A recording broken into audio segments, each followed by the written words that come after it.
మానవుడు చేసే సకల నుండి సకల పాపాల నుండి భగవంతుడు కాపాడేది ఎవరు అని చెప్పి అడిగితే అప్పుడు పుట్టుకొచ్చిందే ఈ వెంకటేశ్వర అవతారం. ఆనాడు ఎలాగ మన మానవ నేత్రాలకి కనిపించడానికి వీలుగా వచ్చినటువంటిదే అవతారం. అటువంటి యుగాలలోని కృతో నారసింహావతారం, కృతయుగంలో నారసింహావతారం, త్రేతాయుగంలో రామావతారం, ద్వాపర యుగంలో కృష్ణావతారం, కలియుగంలో వెంకటేశ్వర అవతారం. వెంకటేశ్వర అవతారం ఎంత అద్భుతమైనదయ్యా అంటే దానికి ప్రాయశ్చిత్తంగా మన నాయకులు గత 3 రోజుల నుండి కూడా ప్రాయశ్చిత్త దీక్ష చేస్తూ ఉన్నారు. ఆ ప్రాయశ్చిత్త దీక్షలో భాగంగా సహకారంతో ఏదైతే తిరుమల క్షేత్రంలో కైంకర్య ప్రసాదంలో అపవిత్రం జరిగిందో దానికి ప్రాయశ్చిత్తంగా మన నాయకులు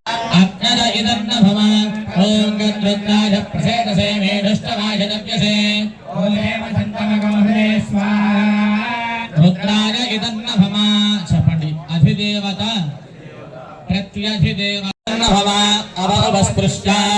ఓం గౌరీ మానసరిలాభిదక్షత్యేకపదే ద్విపదే సాచతుష్పదే అష్టాపదే నవపదే బభూషి పరమేవ్యో మన్ స్వాహా గౌరాగిదన్న భవ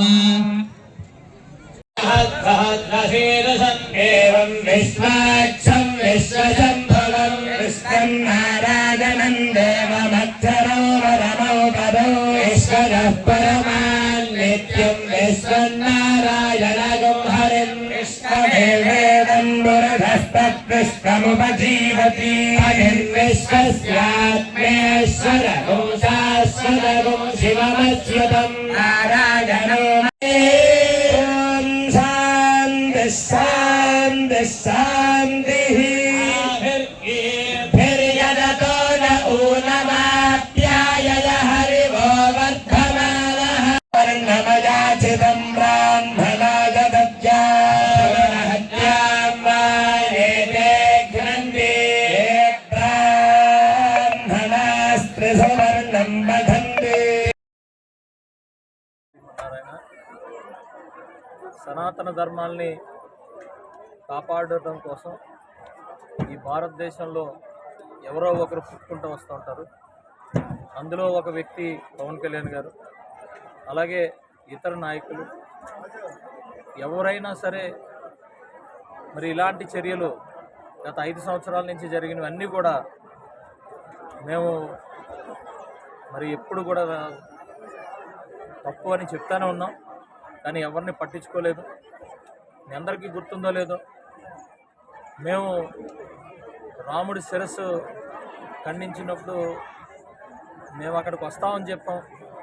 వేలాది మంది పోలీసులు మరి నెల్లిమర్ల దగ్గర ఇచ్చేసినా మేము ఆ కొండ దగ్గరికి వెళ్ళడంలో మా నాయకుడు 11 గంటలకల్లా మేము వస్తాం, ఆ భగవంతుడు మాకు పూర్తి శక్తి ఇచ్చారని అంటే మీరు చూసే ఉంటారు. నేను పంచకర్ల సందీప్ ఇద్దరం కలిసి 11 గంటలకు అక్కడికి వెళ్ళాం. వేల మంది పోలీసులు ఉన్నా కూడా అది భగవంతుడు కృప. మేమేమంటామంటే పోలీసులు కానీ అధికారం కానీ ఎవరు అడ్డలేరు భగవంతుడి దగ్గర, అది గుర్తుపెట్టుకోవాలి. అయితే ఇప్పుడు వైఎస్ఆర్సీపీ నాయకులు చాలా దారుణంగా మాట్లాడుతూ ఉన్నారు. నేను అంటుంది ఏంటంటే, ఇది తప్పు జరిగిందంటే తప్పు జరిగిందని చెప్పండి మీరు చేయకపోతే, కానీ చేసిన వాళ్ళని సమర్థించద్దండి. మనకి సనాతన ధర్మాలు, అలాగే మన నమ్మకాలు, ఇవన్నీ ఎవరైనా సరే ఏ కులమైనా ఏ మతమైనా వాళ్ళ నమ్మకాలు వాళ్ళ ఆచారాలని మనం గౌరవించాల్సిన పరిస్థితి ఉంది. అలాంటిది ఈరోజు ఒక పార్టీలో ఉన్నామని చెప్పి ఏదేదో మాట్లాడుతున్నారు. డిక్లరేషన్ ఇవ్వాలా తిరుపతికి వెళ్తే అంటే డిక్లరేషన్ ఇవ్వాలి. జగన్మోహన్ రెడ్డి ఒక్కరికే ఇది అతీతం కాదు. మరి ఎందుకు గత 5 సంవత్సరాలు ఇవ్వలేదని అంటే మరి అది మీరు సమాధానం చెప్పాలి. ఎందుకు 5 సంవత్సరాలు ఇవ్వలేదు? అంత దారుణమైన పరిపాలన మీరు చేశారు. మీ చేతికి అధికారం ఇచ్చిన తర్వాత మీరు భగవంతుడివి కూడా మీరు పక్కదారి పట్టించారని తెలుసుకోకుండా గత 5 సంవత్సరాలు ఎందుకు అడగలేదని అంటే అడిగితే ఉంచారా మీరు వాళ్ళని? ఎవరినన్నా బతకనిచ్చారా? మాస్క్ అడిగిన వ్యక్తి ఆయన్నే భూమి మీద లేకుండా చేసిన గనులు మీరు. అలాంటిది డిక్లరేషన్ అడిగితే మీరు ఏం చేస్తారు? మరి బ్రాహ్మణులకి, అక్కడున్న పూజారులకి, అక్కడున్న నిజమైన భక్తులకి భగవంతుడి మీద వదిలేయడం తప్పితే వెళ్ళి పోరాటం చేసి తగులు ఆడుకొని గోల చేసుకొని రచ్చ చేసుకునే మనస్తత్వాలు ఉండవు. అయితే భగవంతుడు చూస్తాడు అని అనుకున్నారు, ఈరోజు చూశాడు, ఇంకా చూస్తాడు. ఇదే మనస్తత్వం తెలితే. కానీ నాకు అర్థం కాని విషయం ఏంటంటే, మరి మీరు మీ తాతల ముత్తాతల దగ్గర నుంచి సనాతన ధర్మాలు పాటించుకుంటూ భగవంతుడిని పూజ చేసుకుంటూ అన్నీ చేస్తుంటే పక్క వాళ్ళు ఏదో చెబితే మీరు అది కేవలం పార్టీల కోసం సపోర్ట్ చేయడం ఏంటి నాకు అర్థం కాదు. పార్టీలు ముఖ్యమా, రాజకీయాలు ముఖ్యమా, లేక సనాతన ధర్మం ముఖ్యమా? మీరే తెలుసుకోండి. మనం సనాతన ధర్మాలు ఉంటేనే మనం ఉంటాం. ఎందుకంటే భారతదేశంలో అనేక మంది భారతదేశం మీద దండయాత్ర చేశారు. అందరూ కాలగర్భంలో కలిసిపోయారు. కనీసం వాళ్ళు ఎవరో కూడా తెలియని పరిస్థితుల్లో ఉన్నారు. ఇది వాస్తవం. ఇది మళ్ళా రిపీట్ అవ్వద్దు. ఎందుకంటే బయట నుంచి వచ్చిన వాళ్ళే కాదు, ఈరోజు ఇక్కడున్న వాళ్ళు కూడా మరి భారతదేశ సంస్కృతుల మీద, సనాతన ధర్మాల మీద మరి దాడి చేస్తానంటే ఊరుకునే ప్రసక్తి లేదు. మేము ప్రజలకి సైన్యం అంటే భగవంతుడికి కూడా మేము సైన్యమే. డెఫినెట్గా మేము ఎక్కడి వరకన్నా మేము ఆ సనాతన ధర్మాలు కాపాడుకోవడానికి ప్రతి ఒక్క కులం, మతం, వాళ్ళ మనోభావాల్ని కాపాడడం కోసం మేము ఎప్పుడు కూడా పనిచేస్తాం. అదే మా నాయకుడు మరి ఈరోజు ఆ 11 రోజులు దీక్ష చేయడం దానికి కూడా కారణం. అనేకమైన ఇవి మీరు చూసే ఉంటారు. ఒక మసీదు నుంచి మరి వచ్చినప్పుడు అనేక సందర్భాల్లో ఆయన ఎంత పెద్ద మీటింగ్ ఉన్నా ఆగిపోయి వాళ్ళని గౌరవించిన పరిస్థితులు మనం ఎన్నో అనేకమైన చూసాం. అంతేగాని ఊరికే బురద చల్లొద్దు. ఎట్టి పరిస్థితుల్లో తప్పొప్పుకోండి. ఎందుకంటున్నాం అంటే మీరు ఎవరు, మీరు ఏ కులానికి చెందిన వాళ్ళు, ఏ మతానికి చెందిన వాళ్ళు అనేది మనం అడగట్లా. మీరే మాట్లాడుకుంటున్నారు. అది కరెక్ట్ కాదు. మేము అడుగుతుంది ప్రతి ఒక్క వ్యక్తి కూడా అందరినీ గౌరవించాలి. అందరి మతాల్ని, అందరి కులాలకి ఉన్న వాళ్ళ సాంప్రదాయాలను గౌరవించాలనేదే మేము చెప్తున్నాం. ఎందుకంటే ఇది భిన్నత్వంలో ఏకత్వం అయిన భారతదేశం. ఇది చాలా ప్రధానంగా అన్ని మీద నడుస్తూ ఉంది. సనాతన ధర్మాల మీద నడుస్తూ ఉంది. దయచేసి ఇప్పటికైనా ఆ వెంకటేశ్వర స్వామి వారిని వీళ్ళందరికీ బుద్ధి వచ్చేటట్టు, బుద్ధి కలిగించేటట్టు చెయ్యమని చెప్పి ప్రార్థిస్తున్నాం. ఎందుకంటే ఇప్పటికే దిగజారారు, ఇంకా ఎంత దిగజారుతారో తెలీదు. కేవలం మా నియోజకవర్గంలో కూడా కొంతమంది ఇలాగే తయారయ్యారు. నియోజకవర్గమే కాదు, రాష్ట్రం మొత్తంలో కూడా కొంతమంది ఇలాగే తయారయ్యారు. దయచేసి చరిత్రల్ని మళ్ళా తిరగరాయొద్దు. ఎందుకంటే భగవంతుడితో పెట్టుకోవద్దు, భగవంతుడు కొండలతో పెట్టుకోవద్దు, భగవంతుడు ప్రసాదాలతో పెట్టుకోవద్దు. ఎందుకంటే మళ్ళా అవి ఎక్కడి వరకు వెళ్తాయో మా చేతుల్లో అయితే లేవు. అవి అన్నిటికీ అతీతం.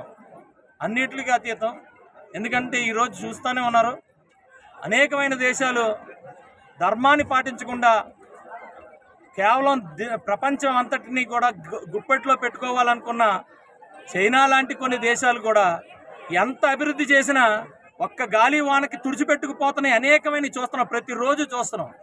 వాళ్ళకి మనమేమి అతీతం కాదు.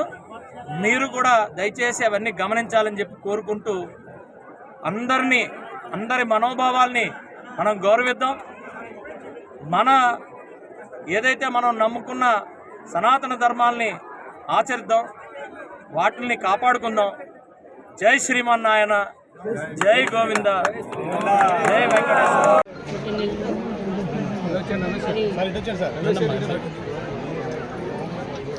మీ అందరికీ తెలుసు, త్రేతాయుగంలో శ్రీరాముడు, ద్వాపరయుగంలో శ్రీకృష్ణుడు, ఇప్పుడు మనకి కలియుగంలో మనం అందరం పూజించే దేవుడు వెంకటేశ్వర స్వామి. మరి ఈరోజు మరి మన ఎమ్మెల్యే గారు దీక్ష పోవడం, ఫ్యామిలీ మీటింగ్తో మరి పవన్ కళ్యాణ్ గారు దీక్ష పోవడం, దానికి ఒక అపచారం జరిగింది. మనందరికీ తెలుసు. తెలిసినప్పుడు అందరూ కూడా లాస్ట్ 5 ఇయర్స్లో మనకి లాడు బాగాలేదనో లేకపోతే తిరుపతిలో ఏవో అసౌకర్యంగా మనకు అనిపించడం జరిగింది. కానీ నోరెత్తితే మరి ఎటువంటి అక్కడ సమస్యలు వచ్చాయి అనేది అందరికీ తెలుసు, ప్రజలందరికీ. అటువంటి టైంలో మనం ఏమీ అనలేకపోయాము. అది అనకపోవడం కూడా మనది తప్పు అని మనం అనుకోవాలి. ఈరోజు పవన్ కళ్యాణ్ గారు మరి వచ్చిన అపవాదు తప్పు మన వల్ల కానీ లేదా ఇతరుల వల్ల కానీ జరిగిన తప్పును మనం ఈరోజు సరిదిద్దుకోవాలనే ఉద్దేశంతో ఒక దీక్ష పూనేది. ఆ దీక్షకు మన ఎమ్మెల్యే గారు విజయ్ కుమార్ గారు ఈరోజు ఒక ఎంతో పవిత్రంగా ఈరోజు ఈ కార్యక్రమం జరుగుతుంది. ఈ 3 రోజులు కూడా అది అందరికీ అదృష్టంగా భావిస్తూ మన భిన్నత్వంలో ఏకత్వం, మతాలకు అతీతంగా మన మతాన్ని, మన సాంప్రదాయాన్ని, మన ఆచారాల్ని మనం గౌరవిస్తూ భారతదేశంలో ఉన్న మిగతా ఉన్న మతాలను కూడా మనం గౌరవించాలి. మన సంస్కృతిని మనం ఆచరించాలి. మిగతా మతాల వాళ్ళని కూడా మనం గౌరవించాలనేది భారతదేశం యొక్క విశిష్టత. మరి దాన్ని కాపాడుకున్నట్లో మనందరం కూడా ముందుకు ఉండాలి అని ఈరోజు ప్రజలందరూ కూడా ఏదైతే మన భారతదేశాన్ని విశిష్ట ప్రపంచ దేశాలు పొగుడుతున్నాయో అది మనం కాపాడుకోవాలి. తప్పు ఎవరి వల్ల జరిగినా అందులో మనం కూడా ఒక పాత్ర ఉందన్న ఉద్దేశంతో ఈరోజు ఎమ్మెల్యే గారు చేయడం చాలా సంతోషం. ఇది మనందరికీ కూడా మరి ఎలమంచిల్లో మనందరికీ కూడా గర్వకారణం ఉంది. మనకు కూడా మనము అందులో పాల్గొనడం మన అదృష్టంగా భావిస్తున్నాం.